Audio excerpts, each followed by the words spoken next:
So today we are making on Sergeant Homesteader some dried apples. So I chose Gala apples. I don't really think that it matters what kind of apples that you choose. The reason I chose Gala is because they are a crispier apple, and I know that whatever I don't dehydrate, my family will eat because we do not like mushy apples. So I'm cutting them in quarters. These are smaller apples. And then I am cutting them into anywhere from 4 to 5 pieces, about this thick. And then I am tossing them in my colander there.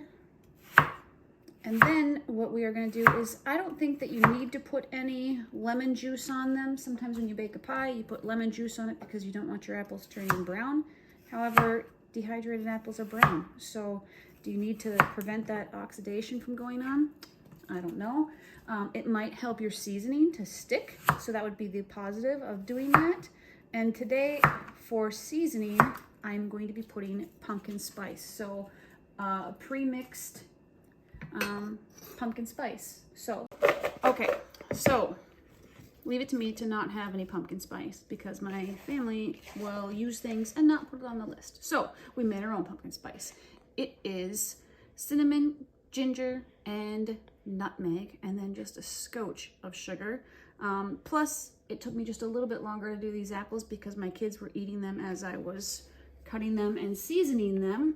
So we probably have about 4.5 pounds. And again, it's no big deal to me because even as they were eating them, they were talking about how juicy and delicious they were. So again, we got the Gala apples.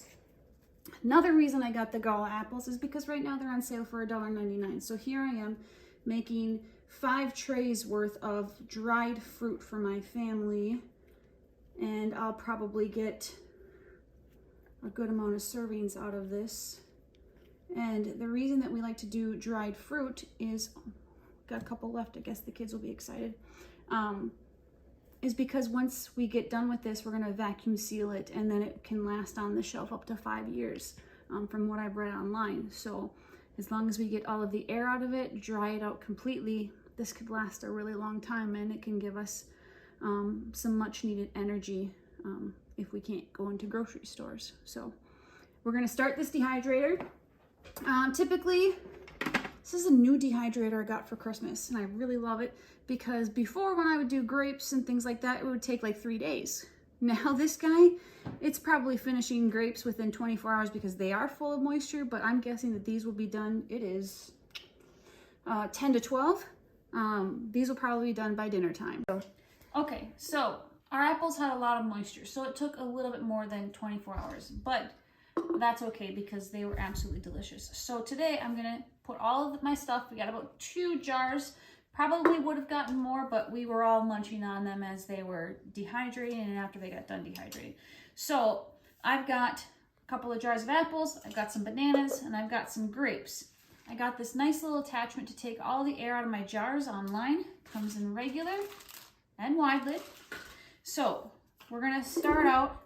What I found is that if you put the lid on and then put a second lid on there to vacuum seal, it helps to, I think it helps the contact a little bit more. So we're gonna put our vacuum sealer to operate. We already got dry foods, we're gonna vacuum seal. Can we get that, you're getting ready to take off kind of sound? And then we don't have to go through the seal, okay? Because we're not warming anything up. We take this guy off, because it's pretty sealed. We get the one that was left there, and then guess what? We've got ourselves a sealed jar. So you don't even have to put the ring on it. So we'll go through and we'll do all the rest of ours, including our apples there, and make sure that we get our jar sealed. I do like to make sure that I have a little bit of head space. This one's a little bit full, but I want to make sure that I got head space for each one of my jars. So if you like this video, subscribe.